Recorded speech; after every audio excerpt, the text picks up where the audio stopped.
Hello friends, ಇವತ್ತಿನ ವಿಡಿಯೋದಲ್ಲಿ ನಾವು ರವಾದ ಮಸಾಲೆ ದೋಸೆ ಮತ್ತು ಅದಕ್ಕೆ ಬೇಕಾದಂಥ ಆಲೂಗಡ್ಡೆ ಪಲ್ಯ ಹೇಗೆ ಮಾಡೋದು ಅಂತ ನೋಡೋಣ ಫ್ರೆಂಡ್ಸ್ ಮೊದಲಿಗೆ ನಾನು 1 ಕಪ್ಪು ಚಿರೋಟಿ ರವಾವನ್ನು ತಗೊಂಡಿದ್ದೇನೆ ಫ್ರೆಂಡ್ಸ್. ಅದಕ್ಕೆ 1/4 ಕಪ್ಪಷ್ಟು ಗೋಧಿ ಹಿಟ್ಟು ಮತ್ತು 1/4 ಕಪ್ಪಷ್ಟು ಕಡಲೆ ಹಿಟ್ಟನ್ನು ಹಾಕ್ಕೊತಿದ್ದೇನೆ ಫ್ರೆಂಡ್ಸ್.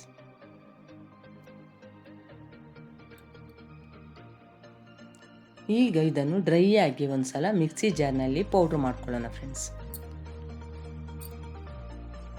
ಈಗ ನೀವು ವಿಡಿಯೋದಲ್ಲಿ ನೋಡ್ತಿರ್ಬೋದು, ಈ ರೀತಿ ಪೌಡ್ರ್ ಮಾಡ್ಕೋಬೇಕು ಫ್ರೆಂಡ್ಸ್. ಈಗ ಇದನ್ನು ಒಂದು ಪಾತ್ರೆಗೆ ಹಾಕ್ಕೊತಿದ್ದೇನೆ ಫ್ರೆಂಡ್ಸ್.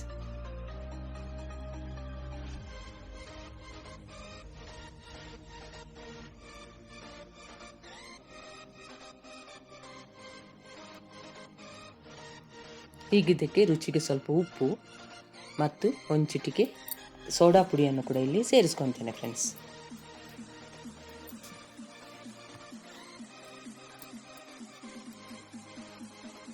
ಮುಕ್ಕಾಲು ಕಪ್ಪು ಮೊಸರನ್ನು ಕೂಡ ಇಲ್ಲಿ ಹಾಕ್ಕೊಂಡು ಈಗ ಒಂದು ಸ್ವಲ್ಪ ನೀರನ್ನು ಮಿಕ್ಸ್ ಮಾಡಿಕೊಂಡು ಚೆನ್ನಾಗಿ ಇದನ್ನು ಕಲಿಸ್ಕೋಬೇಕು ಫ್ರೆಂಡ್ಸ್. ಇದು ಉದ್ದಿನ ಹಿಟ್ಟಿನ ದೋಸೆಯಾಗಿ ಅಷ್ಟು ಗಟ್ಟಿಯಾಗಿ ಇದನ್ನು ಕಲಿಸ್ಕೊಳ್ಳೋಣ ಫ್ರೆಂಡ್ಸ್. ಇದನ್ನು ಇನ್ಸ್ಟೆಂಟಾಗಿ ನಾವು ಮಾಡ್ಕೋಬೋದು.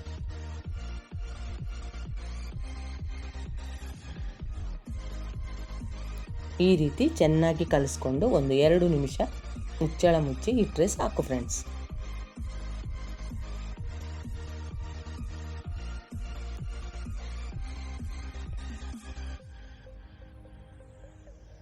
ಈಗ ನಾನು ಇಲ್ಲಿ ಒಂದು ಕಬ್ಬಿಣದ ಕಾವಲಿಯನ್ನು ತಗೊಂಡಿದ್ದೇನೆ ಫ್ರೆಂಡ್ಸ್. ಅದಕ್ಕೊಂದು ಸ್ವಲ್ಪ ನೀರು ಹಾಕಿ ಕಾಟನ್ ಬಟ್ಟೆಯಲ್ಲಿ ಹುರಿಸ್ತಿದ್ದೇನೆ. ಈಗ ಇದಕ್ಕೆ ದೋಸೆಯನ್ನು ಯಾವ ರೀತಿ ಹಾಕೋದಂತ ನಿಮಗೆ ತೋರಿಸ್ತೇನೆ ಫ್ರೆಂಡ್ಸ್. ನಿಮ್ಮ ಹತ್ರ ನಾನ್ ಸ್ಟಿಕ್ ಇದ್ದರೆ ಇದಕ್ಕಿಂತ ಸೂಪರಾಗಿ ಈ ರವಾ ಮಸಾಲೆ ದೋಸೆಯನ್ನು ಮಾಡ್ಕೋಬೋದು ಫ್ರೆಂಡ್ಸ್. ನಾನು ಮಾತ್ರ ಇಲ್ಲಿ ಕಬ್ಬಿಣದ ಕಾವಲಿಯಲ್ಲಿ ಈ ಮಸಾಲೆ ದೋಸೆಯನ್ನು ಹೇಗೆ ಮಾಡೋದಂತ ನಿಮಗೆ ತೋರಿಸಿದ್ದೇನೆ.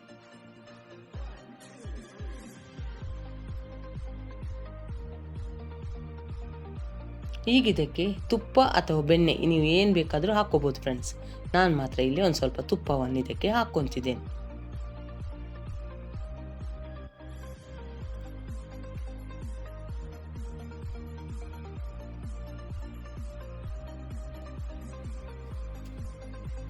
ಈಗ ಎಷ್ಟು ನೀಟಾಗಿ ರವಾ ಮಸಾಲೆ ದೋಸೆ ರೆಡಿಯಾಗಿದೆ ಅಂತ ನೀವು ಇಲ್ಲಿ ನೋಡ್ಕೋಬೋದು ಫ್ರೆಂಡ್ಸ್. ಕ್ರಿಸ್ಪಿಯಾದ ರವಾ ಮಸಾಲೆ ದೋಸೆ ರೆಡಿಯಾಗಿದೆ. ಈಗ ಅದಕ್ಕೆ ಬೇಕಾದಂಥ ಆಲೂಗಡ್ಡೆ ಪಲ್ಯ ಹೇಗೆ ಮಾಡೋದಂತ ನೋಡೋಣ ಫ್ರೆಂಡ್ಸ್. ಇಲ್ಲೊಂದು 3 ರಿಂದ 4 ಚಮಚ ಎಣ್ಣೆಯನ್ನು ತಗೊಂಡಿದ್ದೇನೆ ಫ್ರೆಂಡ್ಸ್. ಈ ಚಾನಲ್ಗೆ ಹೊಸಬರಾದರೆ ಈ ಚಾನಲನ್ನು ಸಬ್ಸ್ಕ್ರೈಬ್ ಮಾಡ್ಕೊಳ್ಳಿ. ಬೆಲ್ ಐಕಾನನ್ನು ಆಲಲ್ಲಿ ಸೆಟ್ ಮಾಡಿದರೆ ನಾನು ಮಾಡಿ ವಿಡಿಯೋ ನಮಗೆ ನೋಟಿಫಿಕೇಷನಲ್ಲಿ ಬಂದುಬಿಡುತ್ತೆ ಫ್ರೆಂಡ್ಸ್. ಈಗ ಇದಕ್ಕೆ ಒಂದು ಸ್ವಲ್ಪ ಸಾಸಿವೆಯನ್ನು ಹಾಕ್ಕೊಂಡಿದ್ದೇನೆ ಫ್ರೆಂಡ್ಸ್. ಸಾಸಿವೆ ಸಿಡಿದ ಮೇಲೆ ಸ್ವಲ್ಪ ಜೀರಿಗೆಯನ್ನು ಕೂಡ ಇಲ್ಲಿ ಹಾಕ್ಕೊಳ್ಳೋಣ. ಈಗ ಇದಕ್ಕೆ ಒಂದು 2 ಈರುಳ್ಳಿಯನ್ನು ಹಾಕ್ಕೊಂಡು ಎಣ್ಣೆಯಲ್ಲಿ ಚೆನ್ನಾಗಿ ಫ್ರೈ ಮಾಡ್ಕೊತಿದ್ದೇನೆ ಫ್ರೆಂಡ್ಸ್.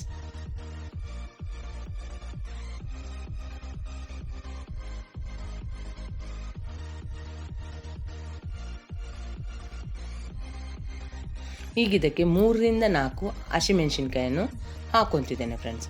ನಾನು ಇದನ್ನು ಬಹಳ ಖಾರ ಮಾಡ್ಕೊಳ್ಳೋದಿಲ್ಲ. ನಿಮಗೇನಾದರೂ ಸ್ವಲ್ಪ ಖಾರ ಬೇಕನ್ನಿಸಿದರೆ ಸ್ವಲ್ಪ ಅಚ್ಕಾರದ ಪುಡಿಯನ್ನು ಕೂಡ ಇಲ್ಲಿ ಸೇರಿಸ್ಕೋಬೋದು ಫ್ರೆಂಡ್ಸ್. ಅದನ್ನು ಕೂಡ ಒಂದು ಸಲ ಮಿಕ್ಸ್ ಮಾಡ್ಕೊಳ್ಳೋಣ. ಈಗ ಇದಕ್ಕೆ ಒಂದು ಸ್ವಲ್ಪ ಕರಿಬೇವನ್ನು ಕೂಡ ಇಲ್ಲಿ ನಾನು ಹಾಕ್ಕೊತೇನೆ ಫ್ರೆಂಡ್ಸ್.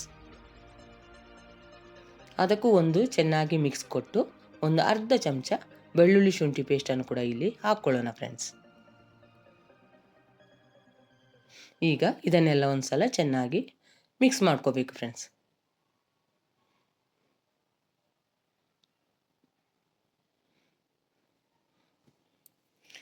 ಈಗ ಇದಕ್ಕೆ ಸ್ವಲ್ಪ ಉಪ್ಪನ್ನು ಕೂಡ ಇಲ್ಲಿ ಸೇರಿಸ್ಕೊಳ್ಳೋಣ. ಜೊತೆಗೆ ಸ್ವಲ್ಪ ಅರಿಶಿಣವನ್ನು ಕೂಡ ನಾನು ಹಾಕ್ಕೊತಿದ್ದೇನೆ ಫ್ರೆಂಡ್ಸ್. ಇದು ರವಾ ಮಸಾಲೆ ದೋಸೆ ಅಲ್ಲದೆ ಯಾವ ದೋಸೆಗಾದರೂ ಈ ಆಲೂಗಡ್ಡೆ ಪಲ್ಯ ತುಂಬ ರುಚಿಯಾಗಿರುತ್ತೆ ಫ್ರೆಂಡ್ಸ್. ಇದೇ ಮೆಥಡ್ನಲ್ಲಿ ಆಲೂಗಡ್ಡೆ ಪಲ್ಯವನ್ನು ನೀವು ಮಾಡಿ ಯಾವ ರೀತಿ ಬಂತು ಅಂತ ನನಗೆ ಕಮೆಂಟ್ ಸೆಕ್ಷನಲ್ಲಿ ತಿಳಿಸಿ ಫ್ರೆಂಡ್ಸ್.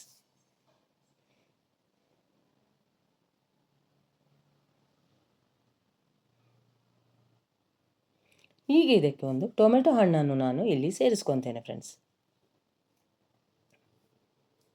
ಸಣ್ಣದಾದರೆ 2 ಟೊಮೆಟೊ ಹಣ್ಣನ್ನು ಸೇರಿಸ್ಕೊರಿ. ನಾನು ದೊಡ್ಡದಾಗಿರುವುದರಿಂದ ಒಂದೇ ಟೊಮೆಟೊ ಹಣ್ಣು ಸೇರಿಸ್ಕೊಂಡಿದ್ದೇನೆ.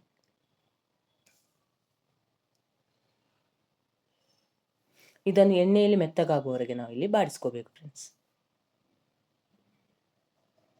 ಈಗ ಇದಕ್ಕೆ ಒಂದು ಅರ್ಧ ಚಮಚದಷ್ಟು ಅವಿಜ ಜೀರಿಗೆ ಪುಡಿಯನ್ನು ಕೂಡ ಇಲ್ಲಿ ಸೇರಿಸ್ಕೊಳ್ಳೋಣ.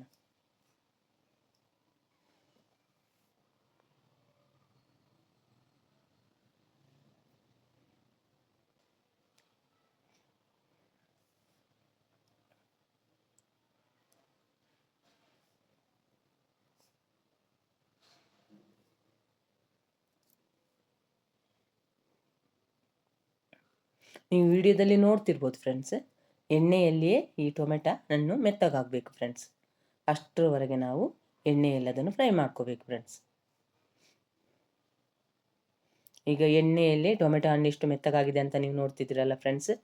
ಇದಕ್ಕೆ ನಾನು ಉಪ್ಪು ಹಾಕಿ ಮೊದಲೇ ಬೇಯಿಸಿಟ್ಟಿರುವಂತಹ ಆಲೂಗಡ್ಡೆಯನ್ನು ಸಣ್ಣ ಸಣ್ಣ ಪೀಸ್ಗಳಾಗಿ ಮಾಡಿಕೊಂಡು ಹಾಕ್ಕೊತಿದ್ದೇನೆ ಫ್ರೆಂಡ್ಸ್.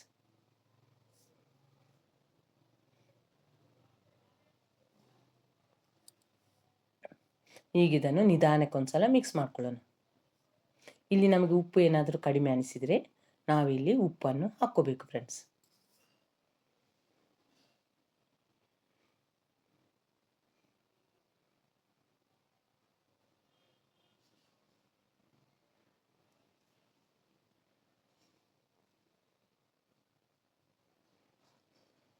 ಈಗ ನನಗೆ ಇಲ್ಲಿ ಸ್ವಲ್ಪ ಉಪ್ಪು ಕಡಿಮೆ ಅನಿಸಿರುವುದರಿಂದ ನಾನೊಂದು ಸ್ವಲ್ಪ ಇಲ್ಲಿ ಪುಡಿ ಉಪ್ಪನ್ನು ಸೇರಿಸ್ಕೊತೇನೆ ಫ್ರೆಂಡ್ಸ್.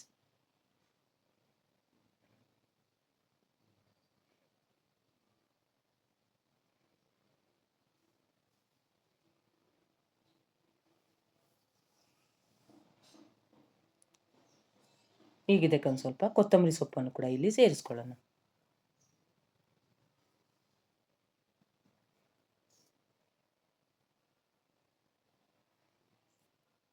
ಒಂದು ಚಿಟಿಕೆ ಸಕ್ಕರೆಯನ್ನು ಕೂಡ ಇಲ್ಲಿ ನಾನಿಲ್ಲಿ ಸೇರಿಸ್ಕೊತಿದ್ದೇನೆ ಫ್ರೆಂಡ್ಸ್. ಈಗ ಇದನ್ನು ಚೆನ್ನಾಗಿ ಒಂದು ಮಿಕ್ಸ್ ಕೊಡಬೇಕು ಫ್ರೆಂಡ್ಸ್.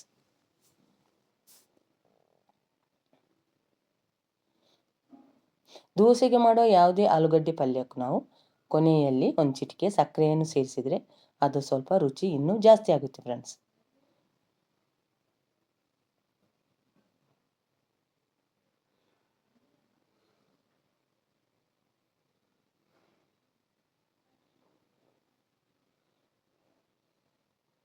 ಸಕ್ಕರೆ ಹಾಕಿದ ಮೇಲೆ 1 ಸೆಕೆಂಡು ಅದನ್ನು ಬೇಯಿಸಿದರೆ ಸಾಕು ಫ್ರೆಂಡ್ಸ್. ಈ ರೀತಿ ನಮಗೆ ಆಲೂಗಡ್ಡೆ ಮಸಾಲ ಫ್ರೈ ರೆಡಿಯಾಗಿದೆ ಫ್ರೆಂಡ್ಸ್. ಈಗ ಇದನ್ನು ನಾನು ಸರ್ವ್ ಮಾಡ್ತಿದ್ದೀನಿ. ಈ ವಿಡಿಯೋವನ್ನು ನೋಡೋದಕ್ಕೆ ನಿಮಗೆ ತುಂಬ ಧನ್ಯವಾದಗಳು ಫ್ರೆಂಡ್ಸ್.